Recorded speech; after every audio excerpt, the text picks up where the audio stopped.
शिर्डी येथे राष्ट्रीय पातळीवरील महाराष्ट्र साई पद्मश्री पुरस्कार सोहळ्याचे भव्य आयोजन ओम साई प्रतिष्ठान आणि BBC फिल्म्स यांच्या वतीने करण्यात आले। या कार्यक्रमाला महाराष्ट्रासह नागपूर, गोंदिया, नाशिक, नगर, संभाजीनगर, सटाणा, मालेगाव, जळगाव तसेच गुजरात आणि मध्य प्रदेशमधून विविध क्षेत्रातील मान्यवरांनी मोठ्या संख्येने उपस्थिती लावली।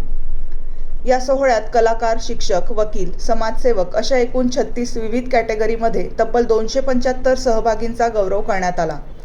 विशेष म्हणजे या भव्य पुरस्कार सोहळ्याची नोंद गिनीज वर्ल्ड रेकॉर्ड्समध्ये करण्यात आल्याने या कार्यक्रमाचे महत्त्व अधिकच वाढले आहे।